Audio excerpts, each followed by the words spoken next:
जय हिंद दोस्तों, स्वागत है आपका हमारे चैनल चाणक्य जीएस में। कैसे हैं आप सब? आशा करते हैं अच्छे होंगे। आज हम लोग जो है प्रतियोगिता दर्पण जून 2025 का राष्ट्रीय घटनाक्रम करेंगे। इससे पहले हम लोग जनवरी, फरवरी, मार्च, अप्रैल और मई का राष्ट्रीय घटनाक्रम कर चुके हैं। अगर आप जो है उस वीडियो को नहीं देखे हैं तो आप जो है इस वीडियो के डिस्क्रिप्शन में आपको जो है सारा वीडियो का जो है लिंक मिल जाएगा। जनवरी, फरवरी, मार्च, अप्रैल, मई का जो है आपको जो है लिंक मिल जाएगा। इस वीडियो को जो है आप ज़रूर देखें। जनवरी, फरवरी, मार्च, अप्रैल, मई का जो राष्ट्रीय घटनाक्रम है उसको जरूर देखें। वहाँ से क्वेश्चन जो है सभी एग्जाम्स में आने की जो है प्रबल संभावना है। आइए हम लोग प्रतियोगिता दर्पण जून 2025 का राष्ट्रीय घटनाक्रम करते हैं। सबसे पहला हम लोग का पॉइंट है कि जम्मू कश्मीर में पहलगाम में पर्यटकों पर भयानक आतंकी हमला हुआ। तो आपसे क्वेश्चन पूछा जा सकता है कि जम्मू कश्मीर में पहलगाम में जो पर्यटकों पर आतंकी हमला हुआ वो कब हुआ? तो 22 अप्रैल 2025 को हुआ। कब हुआ? 22 अप्रैल 2025 को। इसमें कितने पर्यटकों को जो है मौत के घाट उतार दिया गया? 26 पर्यटकों को जो है मौत के घाट उतार दिया गया। आप लोग जो है न्यूज़ में ज़रूर देखे होंगे कि जाति पूछ कर जो है गोलियां जो है मारी गई थी। 26 पर्यटकों को जो है मौत के घाट उतार दिया गया था। पहलगाम से 10 किलोमीटर दूर जो है बैसरन घाटी है। उसी बैसरन घाटी में पर्यटकों पर अंधाधुंध गोलियां चलाई गई। 14 फरवरी 2019 में पुलवामा में हुए आतंकी हमले के पश्चात अब तक का यह सबसे बड़ा हमला है। आप लोग जो है पुलवामा में जो है आतंकी हमला जरूर जानते होंगे। 14 फरवरी जो है 2019 में पुलवामा में जो है आतंकी हमला हुआ था, जिसमें सीआरपीएफ के 40 जवानों की जो है मृत्यु हो गई थी। उसके पश्चात अब तक का यह सबसे बड़ा जो है आतंकी हमला है, पहलगाम आतंकी हमला, जो पहलगाम के बैसरन घाटी में पर्यटकों पर जो है गोलियां चलाई गई। 22 अप्रैल 2025 जरूर याद रखेंगे कि पहलगाम आतंकी हमला जो है कब हुआ? 22 अप्रैल 2025। अब पुलवामा अगर कभी पूछ ले तो 14 फरवरी 2019। अगला पॉइंट है कि हमले के समय प्रधानमंत्री मोदी जी सऊदी अरब की राजकीय यात्रा पर थे। आपको ये भी पॉइंट याद रखना है कि हमले के समय प्रधानमंत्री मोदी जी जो है सऊदी अरब की राजकीय यात्रा पर थे। जैसे ही यहाँ हमला हुआ, प्रधानमंत्री मोदी जी जो है ये यात्रा छोड़कर, यानी कि यात्रा को रद्द कर दिया गया और प्रधानमंत्री मोदी जी जो है कहाँ गए? अपने देश वापस लौट गए। इस समय प्रश्न ये भी पूछ सकता है कि इस समय अमेरिका के उपराष्ट्रपति जेडी वेंस 4 दिन की भारत यात्रा पर आए हुए थे। प्रश्न ये भी पूछ सकता है कि किस देश के उपराष्ट्रपति जो है भारत की यात्रा पर आए हुए थे? तो अमेरिका के उपराष्ट्रपति जेडी वेंस 4 दिन की भारत की यात्रा पर आए हुए थे। अगला प्रश्न है कि हमले के लिए पाकिस्तान को जिम्मेदार ठहराते हुए उसके प्रति कड़ा रवैया अपनाते हुए 5 बड़े निर्णय लिए गए हैं। यानी कि हमले के लिए जो है किसके जिम्मेदार ठहराया गया? पाकिस्तान को जिम्मेदार ठहराया गया और उसको 5 बड़े जो है निर्णय लिए गए हैं। पहला निर्णय क्या है? जिसमें पहला निर्णय है कि 1960 सिंधु जल समझौता स्थगित कर दिया गया है। यानी कि जो भारत और पाकिस्तान के बीच 1960 में सिंधु जल समझौता हुआ था, उसे क्या कर दिया गया है? स्थगित कर दिया गया है। दूसरा पॉइंट है कि अटारी बाघा चेक पोस्ट को तुरंत प्रभाव से बंद कर दिया गया है। अटारी बाघा चेक पोस्ट जो है उसे तुरंत प्रभाव से बंद कर दिया गया। अगला पॉइंट है कि पाकिस्तानी नागरिकों को सार्क वीजा छूट योजना के तहत भारत में प्रवेश की इजाज़त नहीं होगी। अगला पॉइंट है कि दिल्ली स्थित पाकिस्तानी उच्चायोग में रक्षा और सैन्य सलाहकारों को 1 सप्ताह के भीतर भारत छोड़ने का आदेश दे दिया गया है। दिल्ली स्थित जो पाकिस्तानी उच्चायोग है उसमें रक्षा और सैन्य सलाहकारों को जो है 1 सप्ताह के भीतर भारत छोड़ने का आदेश दे दिया गया है। भारत छोड़ने का आदेश क्या कर दिया गया है? दे दिया गया है। अगला पॉइंट है कि दोनों उच्चायोगों में कर्मचारियों की संख्या 55 से घटाकर 30 करने का फैसला लिया गया है। यानी कि जो दोनों उच्चायोग हैं इसमें कर्मचारियों की संख्या को 55 से घटाकर 30 करने का फैसला लिया गया है। सिंधु जल समझौता जरूर याद रखिएगा, 1960 में भारत पाकिस्तान के बीच हुआ है, जो वर्तमान में इसे क्या कर दिया गया है? स्थगित कर दिया गया है। वर्तमान में स्थगित कर दिया गया है।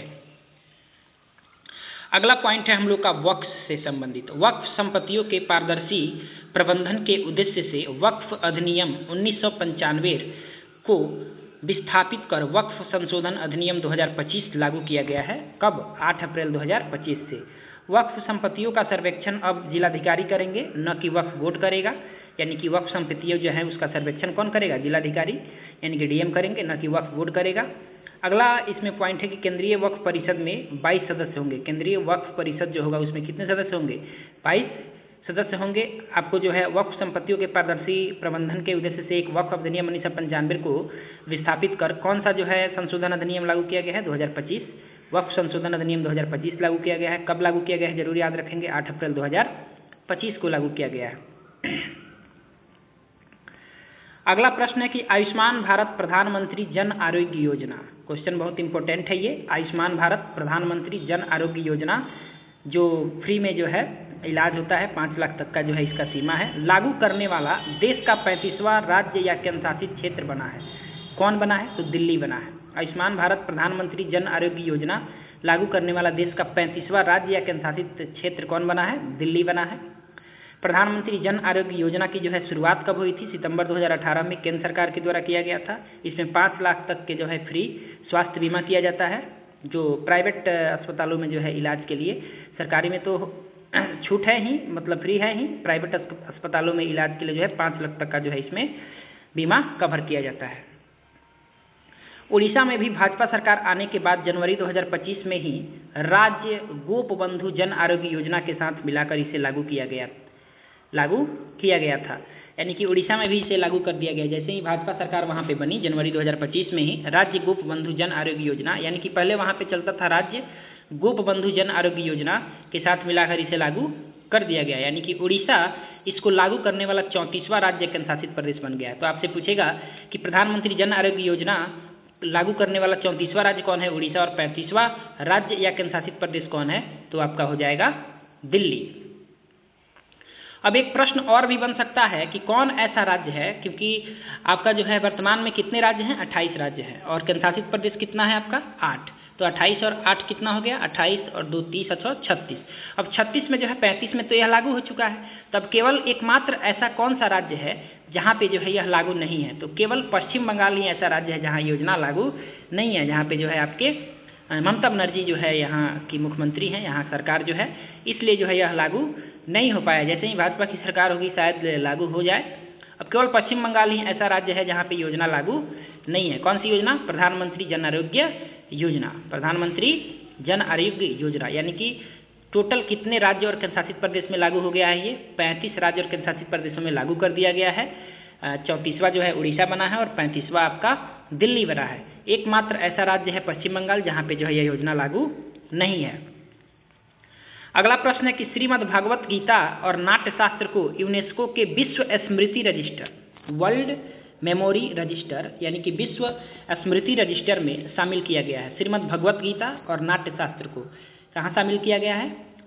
यूनेस्को के विश्व स्मृति रजिस्टर में शामिल किया गया है। नाट्यशास्त्र की रचना के बारे में अगर आपसे पूछ ले तो इसके रचनाकार जो है भरत मुनि है। श्रीमद् भगवत गीता जो है भगवान श्री कृष्ण के उपदेशों पर आधारित है। श्रीमद् भगवत गीता क्या है? भगवान श्री कृष्ण के उपदेशों पर आधारित है। अगला प्रश्न है कि श्रीमद् भगवत गीता महाभारत के भीष्म पर्व का एक भाग है। श्रीमद् भगवत गीता क्या है? महाभारत के भीष्म पर्व का एक भाग है, जिसमें भगवान श्री कृष्ण और अर्जुन के बीच संवाद के रूप में ज्ञान और धर्म की चर्चा की गई है। यानी कि श्रीमद् भगवत गीता में क्या है? भगवान श्री कृष्ण और अर्जुन के बीच संवाद के रूप में ज्ञान और धर्म की चर्चा की गई है, जो महाभारत के भीष्म पर्व का एक भाग है। अगला प्रश्न है कि यूनेस्को के विश्व स्मृति रजिस्टर में भारत के ऋग्वेद सहित 12 रचनाएं पहले से ही शामिल है। यूनेस्को के विश्व स्मृति रजिस्टर में भारत के ऋग्वेद सहित 12 रचनाएं पहले से ही शामिल है, और 2 और शामिल किया गया है। कौन? श्रीमद् भगवत गीता और नाट्यशास्त्र। तो श्रीमद् भगवत गीता और नाट्यशास्त्र के शामिल होने से अब कुल कितने जो है भारत के धरोहरों की संख्या हो जाएगी? तो 14, यानी कि वर्तमान में जो है 14 संख्या हो जाएगी भारत के धरोहरों की, जो विश्व स्मृति रजिस्टर में शामिल है, यूनेस्को के विश्व स्मृति रजिस्टर में शामिल है। यूनेस्को की स्थापना कब हुई थी? 16 नवंबर 1945 को हुई थी। यूनेस्को की स्थापना 16 नवंबर 1945 को हुई थी। यूनेस्को का मुख्यालय कहाँ है? यूनेस्को का मुख्यालय आपका पेरिस, फ्रांस में है। यूनेस्को का मुख्यालय कहाँ है? पेरिस, फ्रांस में है। आगे आते हैं। अगला प्रश्न है, अगला पॉइंट है कि राज्य विधान मंडलों द्वारा पारित विधेयकों को राज्यपाल अनिश्चित काल तक नहीं रोक सकता। इस एक जो है सर्वोच्च न्यायालय का एक फैसला आया हुआ है, जिसमें यह कहा गया है कि राज्य विधान मंडलों द्वारा पारित विधेयकों को राज्यपाल अनिश्चित काल तक नहीं रोक सकते। राज्यपाल जो है अनिश्चित काल तक नहीं रोक सकते। ये सर्वोच्च न्यायालय का एक फैसला आया है 8 अप्रैल 2025 को, जिसमें यह कहा गया है कि राज्य विधानमंडल द्वारा अगर कोई विधेयक पारित हो जाता है और फिर राज्यपाल के पास जाता है पारित होने के लिए, तो राज्यपाल इसे अनिश्चित काल तक नहीं रोक सकते। आइए इससे रिलेटेड जो है सारे पॉइंट्स को जो है हम लोग समझते हैं। अगला पॉइंट है कि 8 अप्रैल 2025 को सर्वोच्च न्यायालय की पीठ ने स्पष्ट किया है कि विधानमंडलों द्वारा पारित विधेयकों को राज्यपाल अनिश्चित काल तक दबाकर नहीं बैठ सकते हैं। यानी कि अगर कोई भी विधेयक जो विधानमंडल से पारित होकर राज्यपाल के पास जाता है तो उसे जो है अनिश्चित काल तक दबाकर नहीं बैठ सकते हैं। अगला पॉइंट है कि स्वीकृति के लिए आए विधेयकों पर राज्यपाल द्वारा निर्णय लिए जाने के 1 माह और 3 माह की समय सीमा पीठ द्वारा निर्धारित की गई है। यानी कि जो ये वर्डिक्ट गया था तमिलनाडु सरकार के द्वारा जो है यह केस जो है गया था, जिसमें तमिलनाडु सरकार ने 10 विधेयक जो है पारित किया था और वो राज्यपाल के पास गया था, लेकिन जो है ये बहुत दिनों से जो है राज्यपाल इसे क्या करके दबा करके बैठे हुए थे। उसी मामले में जो है सुनवाई हो रही थी। तो स्वीकृति के लिए आए विधेयकों पर राज्यपाल द्वारा निर्णय लिए जाने के 1 माह और 3 माह की समय सीमा पीठ द्वारा निर्धारित की गई है। यानी कि 1 माह और 3 माह की समय सीमा पीठ द्वारा निर्धारित की गई है। ऐसा नहीं होने पर न्यायिक समीक्षा की जा सकती है। अगर ऐसा नहीं होता है तो उसकी न्यायिक समीक्षा की जा सकती है। शीर्ष अदालत द्वारा यह फैसला तमिलनाडु सरकार की याचिका के संबंध में 8 अप्रैल 2025 को सुनाया गया है। यानी कि शीर्ष अदालत यानी कि सर्वोच्च न्यायालय द्वारा यह फैसला जो है तमिलनाडु सरकार की याचिका के संबंध में 8 अप्रैल 2025 को सुनाया गया है। आगे का प्रश्न देखते हैं कि विधानमंडलों द्वारा पारित विधेयक पर निर्णय लेने के लिए राज्यपालों के लिए कोई समय सीमा अनुच्छेद 200 में निर्धारित नहीं है। यानी कि अनुच्छेद 200 जो है उसमें जो है विधानमंडल द्वारा पारित विधेयक पर निर्णय लेने के लिए राज्यपालों के लिए कोई समय सीमा निर्धारित नहीं है। इसके बावजूद अनुच्छेद 200 को इस तरह नहीं पढ़ा जा सकता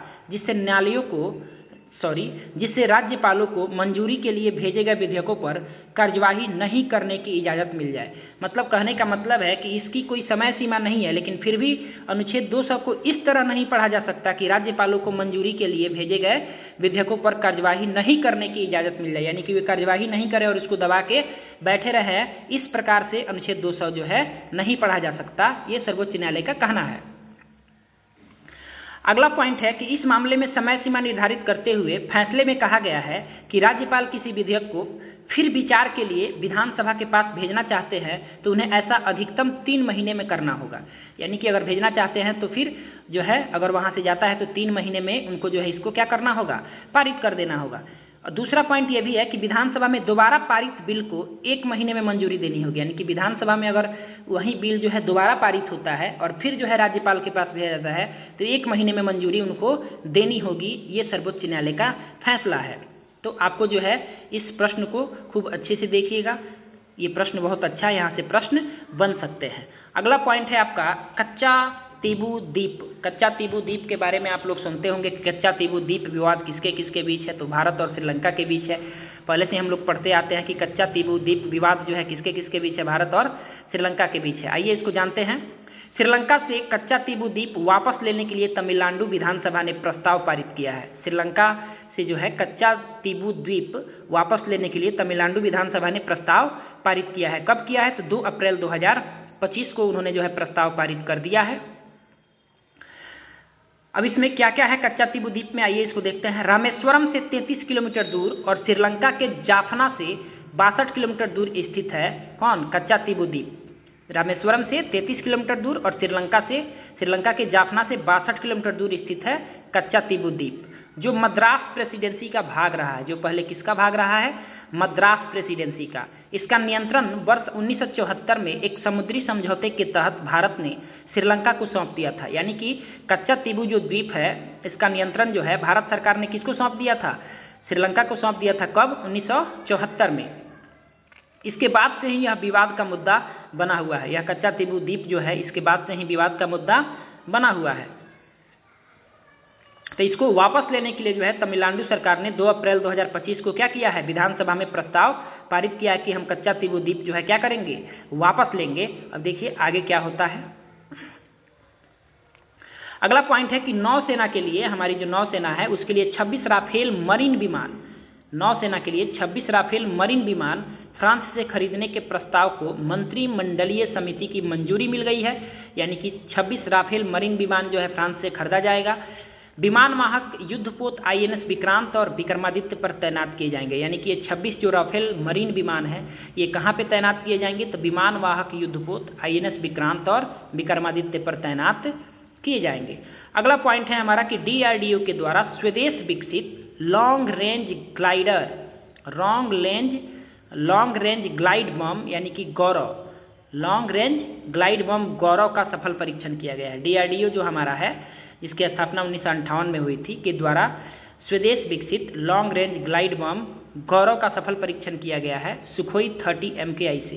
इसका सफल परीक्षण किससे किया गया है? सुखोई 30 MKI से। ये गौरव है क्या? तो लॉन्ग रेंज ग्लाइड बम है। ग्लाइड बम क्या होता है? तो ग्लाइड बम जो होता है किसी उड़ते हुए विमान से छोड़ा गया बम जो होता है उसी को ग्लाइड बम कहते हैं।